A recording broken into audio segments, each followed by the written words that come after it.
Hi friends, karaoke के पर video दी मैं कैसे आपको गाना चाहिए और कैसे आपको एडिटिंग करना चाहिए। अब आते हैं बहुत ही इम्पोर्टेंट पार्ट कराओके में। कराओके में सब कुछ आपका मान लीजिए गले में बैलेंस हो गया, आप बहुत अच्छे से गा रहे हैं, आपका पिच सही हो गया है, लेकिन कई बार हमें माइक्रोफोन चूज करना नहीं आता है। तो कैसे आपको माइक चूज करना चाहिए, क्या कौन सा माइक्रोफोन कौन सा लेवल पे आपको लेना चाहिए, बिगिनिंग लेवल से लेकर प्रोफेशनल लेवल तक कैसे माइक को चूज करें, आज माइक्रोफोन पर डिटेल्स में डिस्कस करेंगे। आप सभी से अनुरोध है, आप कहाँ से वीडियो देख रहे हैं, मेरे चैनल में जुड़ रहे हैं, ज़रूर कमेंट में लिखे ताकि हम एक दूसरे से जोड़ पाए। और इस तरह वीडियो अगर आप देखना पसंद करते हैं, इसके अलावा बहुत सारे चीज़ें होते हैं जो म्यूज़िक सीखने के लिए हमें जानकारी होना चाहिए।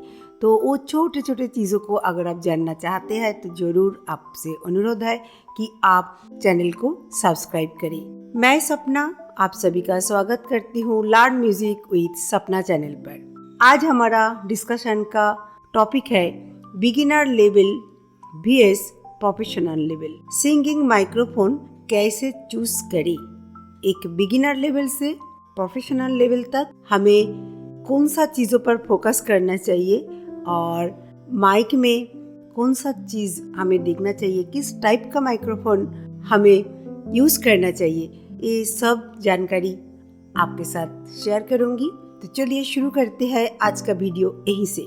क्या आप गाना गाते हैं लेकिन समझ नहीं पा रहे हैं आपके लिए कौन सा माइक्रोफोन सही है? बिगिनर है तो अलग माइक्रोफोन चाहिए, प्रोफेशनल है तो बिल्कुल अलग। आज के इस वीडियो में मैं आपको बिल्कुल आसान भाषा में समझाऊंगी बिगिनर लेवल और प्रोफेशनल लेवल के लिए सही माइक्रोफोन कैसे चुने। तो आप सभी से अनुरोध है वीडियो पूरा देखिए, क्योंकि अंत में मैं आपको एक सिंपल फार्मूला भी बताऊंगी जिससे आप कभी गलत माइक नहीं खरीदेंगे।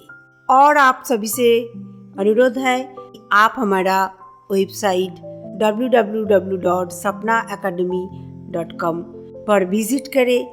देखिए, वहीं पर म्यूजिक रिलेटेड आपको बहुत सारे कंटेंट मिलेगा, वेरी इंटरेस्टिंग। और पूरा वीडियो देखिए ताकि वीडियो के बीच बीच में मैं आप लोगों को कुछ टिप्स भी देते जाऊंगी। तो चलिए शुरू करते हैं। सबसे पहला बिगिनर लेवल माइक्रोफोन। अगर आप घर पर प्रैक्टिस कर रहे हैं एज ए बिगिनर और एज ए प्रोफेशनल, प्रैक्टिस तो हमें बहुत करना पड़ता है।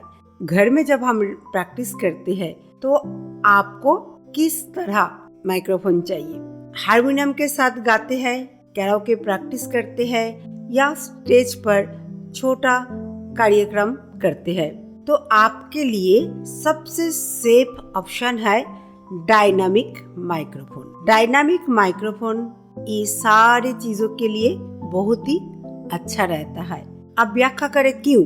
क्योंकि मजबूत और ड्यूरेबल होते हैं, बैकग्राउंड नॉइस कम पकड़ता है, स्पीकर के पास भी फीडबैक कम, और बिगिनर फ्रेंडली भी है, बजट में मिलता भी है, क्योंकि कोई लोगों के लिए बजट भी एक मैटर करते हैं। तो ओवरऑल इस तरह माइक बहुत अच्छा हमारा पर्पस को पूरा करता है। तो बिगिनर के लिए सबसे अच्छा, क्योंकि इसे संभालना भी आसान होता है। इस हिस्से के बाद मैं बताऊंगी माइक को भी आपको कैसे होल्ड करके गाना गाना है। कराओके गाने के लिए केवल रूल्स जानना या एडिटिंग करना इतना काफ़ी नहीं होता है। गाना को एग्जीक्यूट करने के लिए, गाना को गाने के लिए आपको और ढेर सारे टेक्निक को समझना जरूरी है, जिसमें आता है माइक्रोफोन को कैसे पकड़े। कोई बार माइक्रोफोन सही नहीं पकड़ने के कारण आपकी गायकी खराब हो जाती है, आपका प्रेजेंटेशन बिल्कुल बिगड़ जाता है। आपके पास रिदम, सुर, ट्यून सब रहते हुए भी आपका परफॉर्मेंस खराब हो जाता है, बिकॉज आपने सही ढंग से माइक को इस्तेमाल नहीं करना जानते हैं। उस पर भी हम रोशनी डालेंगे। तो चलिए पहले माइक्रोफोन के बारे में हम जानें। नेक्स्ट पॉइंट, अगर आप YouTube शुरू कर रहे हैं, जैसे कोई लोग यूट्यूब पर गाते हैं। तो कवर सॉन्ग रिकॉर्ड करना हो या यूट्यूब चैनल शुरू कर रहे हैं, यूट्यूब के लिए रिकॉर्डिंग करना हो, या कोई लोग होते हैं ऑनलाइन क्लास लेते हैं, तो ऑनलाइन क्लास लेना हो जैसे मेरी तरह, तो आप ले सकते हैं USB कंडेंसर माइक्रोफोन। ये सारे पर्पस के लिए USB कंडेंसर माइक्रोफोन बहुत ही अच्छा रहता है, क्योंकि सीधे लैपटॉप या मोबाइल में आप लगा सकते हैं। अलग साउंड कार्ड की ज़रूरत नहीं है, वॉइस क्लैरिटी भी अच्छी होती है और सेटअप बहुत आसान होता है। लेकिन आपको एक बात पर ध्यान रखना है, क्या कमरा शांत होना चाहिए। आप जहाँ पर भी ये रिकॉर्डिंग करते हैं या ऑनलाइन क्लासेस वगैरह लेते हैं, तो ध्यान रहे कि एक क्लोज रूम में बैठकर ही आप ये सारे काम करें। आप चलते हैं प्रोफेशनल लेवल माइक्रोफोन। आप प्रोफेशनल लेवल पर किस तरह माइक हमें यूज करना चाहिए। अब बात करते हैं प्रोफेशनल सिंगर्स की। अगर आप स्टूडियो रिकॉर्डिंग करते हैं या एल्बम रिकॉर्ड करते हैं, चाहते हैं, क्लासिकल न्यूएंस कैप्चर करना चाहते हैं, जो हाई क्वालिटी क्लासिकल कैप्चर करना चाहते हैं, क्योंकि न्यूएंस मतलब जो बारीकों का काम, मीर गमक मुड़की, ये बहुत स्पष्ट रूप से समझ आती है। लाइव कॉन्सर्ट करते हैं तो आपको चाहिए स्टूडियो रिकॉर्डिंग के लिए XLR कंडेंसर माइक्रोफोन। इसकी खासियत क्या है? वॉइस को बहुत बारीकियों से पकड़ता है। मीर गमक मुड़की इस तरह कोई काम अगर हम करते हैं क्लासिकल में, तो वो बिल्कुल क्लियर समझ आती है। वाइड फ्रीक्वेंसी रेंज भी अच्छा रहता है। तो लेकिन ध्यान देना है, जरूरत क्या क्या होती है इसमें। ऑडियो इंटरफेस, फैंटम पावर जो 48 वोल्ट होना चाहिए। आप शायद कोई लोगों को फैंटम पावर समझ में नहीं आता होगा। एक्चुअली 48 भी फैंटम पावर ऑडियो उपकरणों में इस्तेमाल होने वाली एक तकनीक है जो माइक्रोफोन्स को बिजली सप्लाई करती है। ये XLR केबल के जरिए अदृश्य रूप से 48 वोल्ट DC वोल्टेज भेजती है, खासकर कंडेंसर माइक के लिए।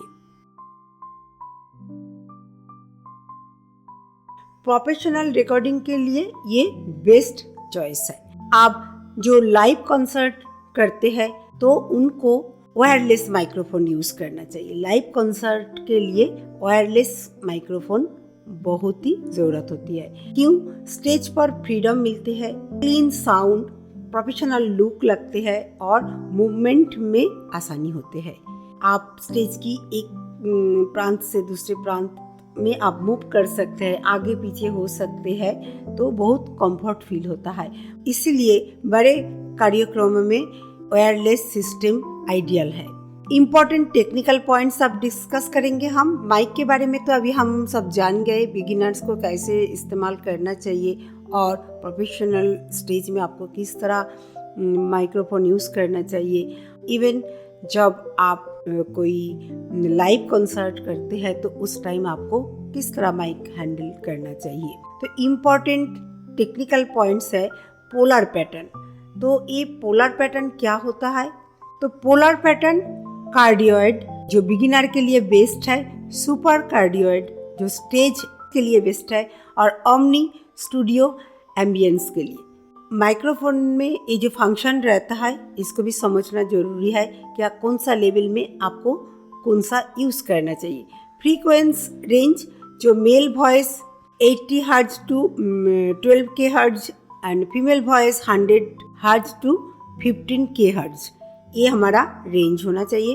क्लासिकल सिंगिंग में गले के काम बहुत ज़्यादा होता है, छोटे छोटे बारीकों का काम भी होता है, तो उसका क्लैरिटी आ जाता है। या हम जब कोई गाना प्रेजेंट करते हैं, कोई सॉन्ग गाते हैं और उसी सॉन्ग में कुछ काम होता है, तो वो भी बहुत बारीकों से पता चलता है। गज़लें जब गाते हैं उसमें भी बहुत गले का काम रहता है, बारीकों का काम होता है, तो वो भी बहुत क्लियरली समझ आता है। कुछ एडवाइस, फाइनल एडवाइस, बिगिनर है तो डायनामिक माइक यूज़ करें। यूट्यूब शुरू कर रहे हैं या ऑनलाइन क्लासेस लेते हैं तब उन्हें USB माइक यूज़ करना चाहिए। स्टूडियो रिकॉर्डिंग के लिए कंडेंसर XLR माइक यूज़ करना चाहिए। कॉन्सर्ट परफॉर्मर के लिए वायरलेस सिस्टम यूज़ करना चाहिए। याद रखिए, माइक महंगा होना जरूरी नहीं, सही होना जरूरी है। कई बार हमें जानकारी नहीं होता है, हमारे पास पैसा है तो हम बहुत बड़े महंगा कोई माइक्रोफोन ले लेता है, लेकिन उस स्टेज में शायद वो माइक की ज़रूरत नहीं होती है।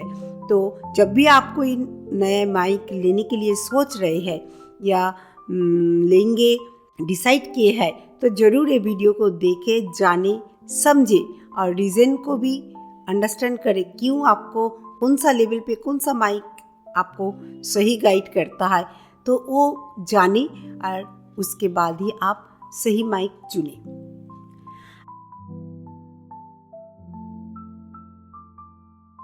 अगर आपको ये वीडियो हेल्पफुल लगा है तो लाइक जरूर करें, कमेंट में लिखें आप कौन सा माइक यूज़ कर रहे हैं और हमारे चैनल को सब्सक्राइब करें ताकि आप सीख सके सही तरीके से गाना।